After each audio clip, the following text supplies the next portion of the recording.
ገንዘቡን አፈር አልብሰው ህዝቡን አፈር አስልሰው እየቀጠሉ ያሉት ጌቶች ነፍስ የሌለው ብር ይዘው ኢኮኖሚያችን አልሞተም ይላሉ። መቼም ትጫወታላችሁ። እኛ ገበያውን እኮ እንደ ፓርክና እንደ ሙዚየም ጎብኝተን እኮ ነው የምንገባው።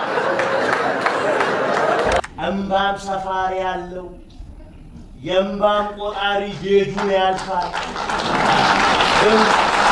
ፖለቲከኞቻችን እባካችሁ ቆም ብላችሁ አስቡ። ለኢትዮጵያ አትፈርስም የሚል ፕሮፓጋንዳ ነው የገበኝ። ማርያምን ለምንድነው አትፈርስም?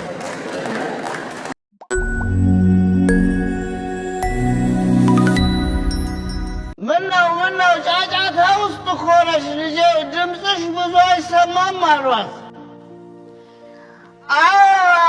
ማኮ እዚህ የተቃውሞ ሰልፍ አለ ብለውን እዛ ላይ የተሳተፍኩ ነው አሉ።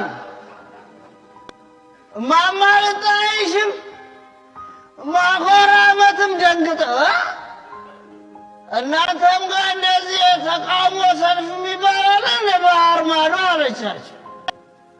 ትንሽ ቆይቶ ቆረሞ እናንተ ምንኑም ብላችሁ ነው ተቃውሞ ሰልፍ የምትወጡት አለቻቸው። መለሰች ከባህር ማዶ፣ አይ መንግስት፣ እዚህ ያለው መንግስት ያቀረበልን በገበያው ላይ ሩዝ፣ ስጋና አትክልት ብቻ ነው። ስለዚህ ሌሎች የምግብ አማራጮች የለም ብለን ነው አሉ። እናቴ እማማልጣይሽና ማኮራመት እንባቸውን እያፈሰሱ ሳቋ።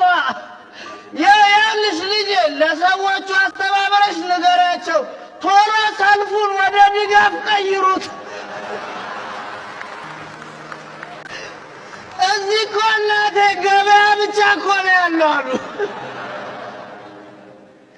እማማልጣይሽ እስቀጥል፣ አረ እናንተ መቼም ትጫወታላችሁ።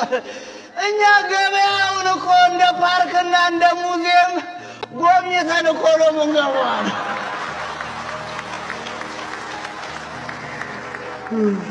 የኢትዮጵያ ገንዘብ ህዝቡን ከመደገፍ ወደ መደገፍ እየተሸጋገረ ነው። በእድሜ ወጣት የሆነው አዲሱ ገንዘብ እንኳን መኖር ከብዶታል። ከፍ ብሎ ለመራመድ ጉልበት ያጣው የኢትዮጵያ ብር በዝግታ በመራመዱ ችግር እየቀደመው ነው። ወይ ኑሮ አላኖረ ወይ ሞቶ አልቀበር ነው የተባለለት ገንዘብ ለመነሳት ከሚጥረው ለመሞት የሚያጣጥረው ይበልጣል። ገንዘቡን አፈር አልብሰው ህዝቡን አፈር አስልሰው እየቀጠሉ ያሉት ጌቶች ነፍስ የሌለው ብር ይዘው ኢኮኖሚያችን አልሞተም ይላሉ። የትምህርት መሳሪያ ይሸጡ የነበሩ ነጋዴዎች የጦር መሳሪያ መሸጥ ጀመሩ። እርሳስ ከሚቀበሉ ይልቅ እርሳስ የሚያቀባብሉ ተማሪዎች እየበዙ በመምጣታቸው ወጣቶች ትምህርት ቤት ቁጭ ብለው ጦርነት እያጠኑ ነው። ትምህርት ቤቶች የጦር ካምፕ በመሆናቸው ምክንያት ክላስ ትተው ክላሽ የጀመሩ ወጣቶች የተበራከቱ ሲሆን ከጠመኔው ይልቅ ባሩድ የሚቦንባቸው እነዚህ የእውቀት ቤቶች ቀለሙን ትተው ቀለሃውን እያስጨበጡ ነው። 3 እንቁላል፣ 1 ብርጭቆ ወተት፣ ሮዝመሪ፣ ምንፍስ ይዞ እውነት የቀላል ቁርስ ነው። ለማን ነው የሚነገረው? የት ነው የሚነገረው? ሰሚው ማን ነው? አሁን ይሄ የቁርስ ማስታወቂያ ለንደን ቢነገር፣ ፓሪስ ቢነገር፣ ቶኪዮ ቢነገር ወደው ማስታወቂያውን ሰምተህ ወጥተህ እንቁላልን ገዝተህ ወተትን ገዝተህ ትበላለህ። እዚህ ሀገር ማስታወቂያ መናገር ማለት ቂጣውን አመስግኖ እንዳይበላ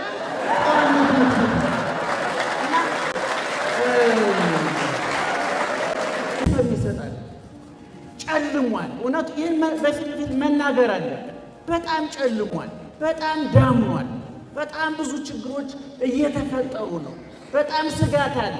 እኛ 9-10 ዓመታችን ነው በአደባባይ ስንናገር የሚያተርፈን ነገር ተናግረን የሚያዋጣን ነገር ተናግረን። ፖለቲከኞቻችን እባካችሁ ቆም ብላችሁ አስቡ። አሁን ያለው እድል ካመለጠ እኔ ኢትዮጵያ አትፈርስም የሚል ፕሮፓጋንዳ ነው የገበኝ። ማርያምን ለምንድነው አትፈርስም? አትፈርስም። በፕሮፓጋንዳ ይሆናል እንዴ? በፍጹም የፈረሱ ሀገሮች አሉ። ሶሪያ የክርስቲያን ሀገር ናት። እነ ሊቢያ ሀብታም ሀገር ነበሩ። እነ የመን ጥንታውያን ነበሩ። በጣም ብዙ ሀገሮች ከጥንታዊነታቸው ተራራ ተንሽቀንጥረው እንደ ጀበናው ተሰባብረዋል። አሁን ፖለቲከኞቹ በተቃዋሚም ውስጥ ያሉ በመንግስትም ውስጥ ያሉ እኔ በእውነቱ የሚያዜሙትም የበለጸጉትም የበነኑትም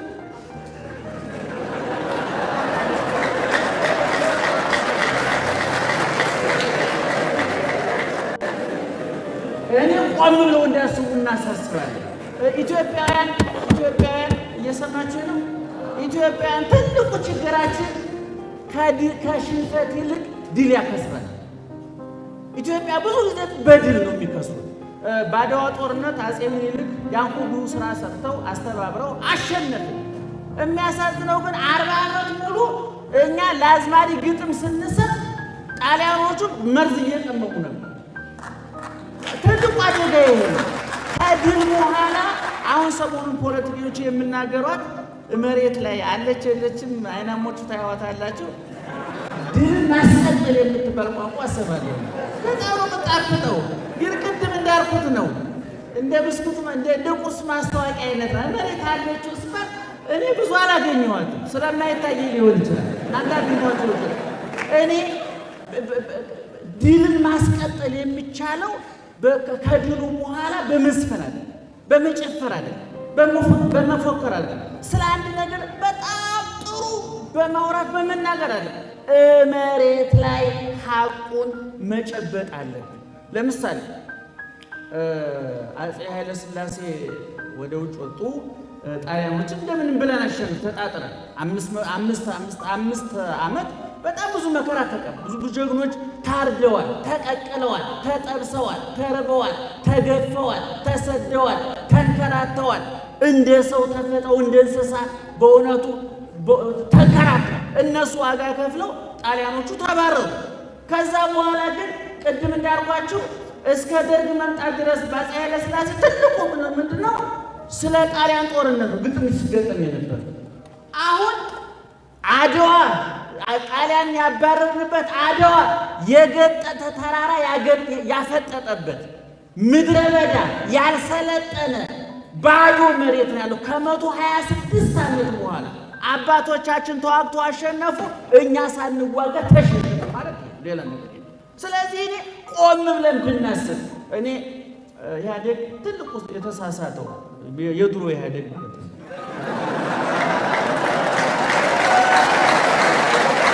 የተሳሳተው ካሸነፈ በኋላ ማሸነፍ በጣም ጥሩ ነገር እንወሳለ። ግን 27 ዓመት ቁጥሩን ብዙ አልወደውም እኔ ግን እንደው ስለጠሩ ሰዎች ልጥራውና 27 ዓመት ምን ተቆዩ ወንድሞቻችን ዛሬ እንደገና ቢያስቡ ቢመለሱ እንደው መልሰው የሚጸጸቱበት ማለት ነው። ስለ 17 ዓመት ነው ሰውሮ የነበር 17 ዓመት ጠላትን በዚህ ቦታ እንዳርገን ሌላ ጠላት እያፈርሙ ነው አልገባችሁ።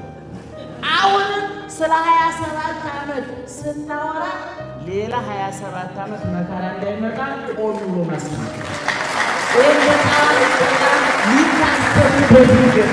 እኔ ደጋግሜ ተናግሬያለሁ።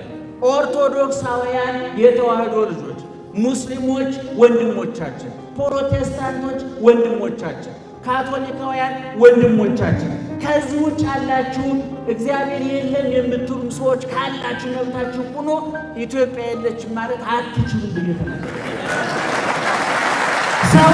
ሰው እግዚአብሔር የለም ማለት መብቱ ነው። እኛ ያገባንም በሰማይ ይቀጣበታል። ኢትዮጵያ የለችም ካለ ግን እኛ ስለምንቀጣበት ያንገበግበን እረፍትም ይነሳል። እኔ ይሄን የምናደርገው እኔ ለታሪክ ለባንዲራ ለ3000 ለ5000 ምናምን ብያለሁ። ዛሬ ወተን መግባት ስላለብን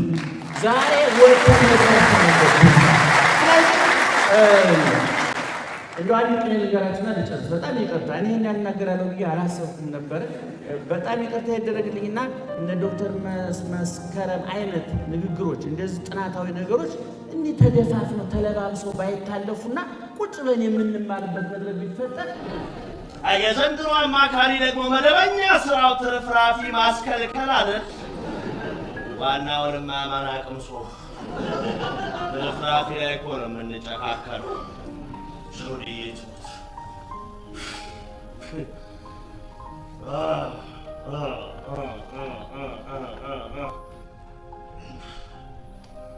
ከሁሉ በላይ ምን እንደገረመኝ ልክ ከቤቷ ስወጣ መኪናው ውስጥ ቁጭ ብሎ የውስኪ ብርጭቆውን እያነሳ ፈንገሷ እንጠጣ አይለኝም። አሁን በሱ ቤት እኮ እኔን አሸነፍኩ ብሎ ዋንጫ ማንሳቱ ነው። አሁን እኔ አንጀቴ በረሃብ ታጥፎ እያለቀስኩ እያቃሰጥኩ ስወጣ ለማየት ተደፍጦ የምጠበቅ ነኝ።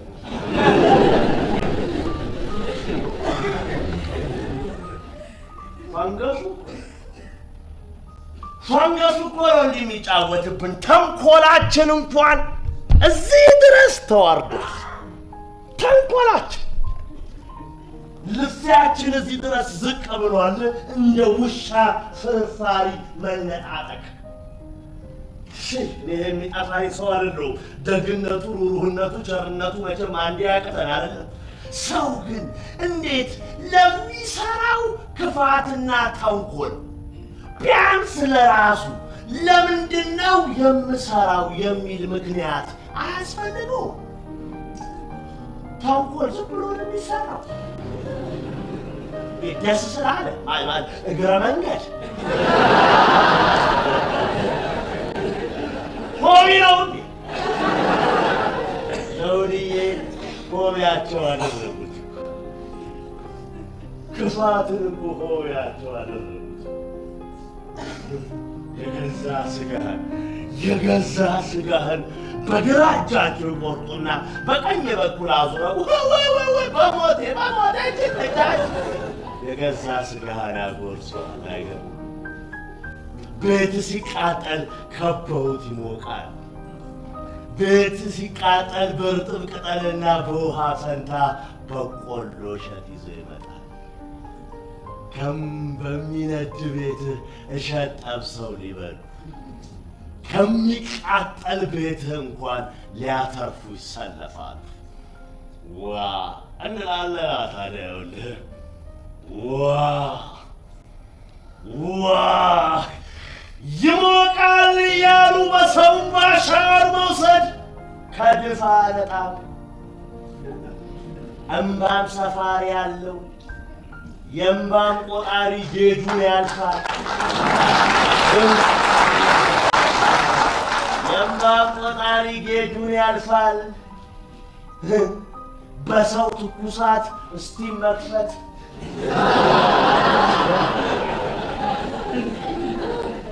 ምርኩዝ መሰራረቅ ያዛውንትን ጭብጥ መፈልቀቅና ስንት ያዛውንትን ድጋፍ እንደ ዋዛ መንጠቅ እዚች ሀገር ላይ ልክ ነው እየተባለ ነው።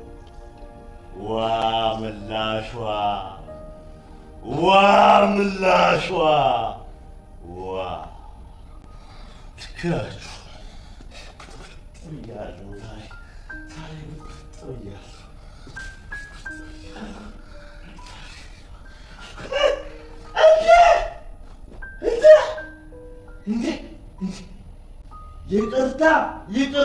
ይቅርታ አብረን መተን ተረሳሳን። ያው አብረው መተው እንደተረሳሱት ማለት ነው።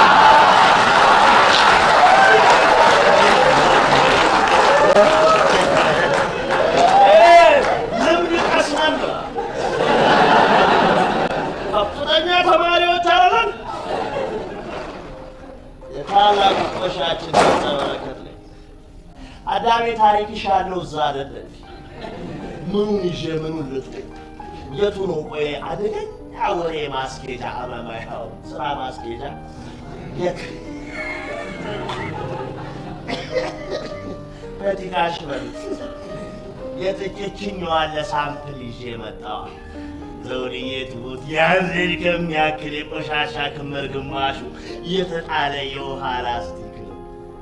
እኔ ብዛቱ ብቻ መች አስገረመኝ። የኔ መሰረታዊ ጥያቄ ያ ሁሉ ላስቲክ ውሃ ነበረው ወይ? አዎ ከሆነ መልሱ አደገኛ ነው። አደገኛ ነው። አንዲት ሲምፕል የሎጂክ ጥያቄ እናነሳለን። ከዛ ወደ ከተማው ሹክሹክታ እንሻገራለን። ሲምፕል የሎጂክ ጥያቄ ይሄንንም የቧንቧችንንም ያው ምድር ነች መቼም የምትሰጠናል አይደለም? እንዴት ነው ታዲያ ይሄ የማይጠፋው?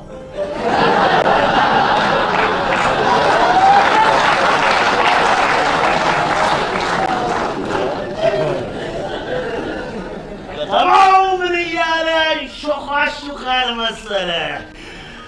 የቧንቧችን ውሃ ታሽጎ እየተሸጠልና ከተማችን ውሃ የሌለው ይላል። ደስ አይል። እዚህ ድረስ መገሽለጥ እንኳን ደስ የእኛ ሰፈር ልጆች እንዲህ ያለን ነገር ሲያገኙ ነቄ ለነቄ ይባባል። ቱርክ ብራበር እንተዋወቃለን። እሺ ከደሌ ተራራ እየፈለቀ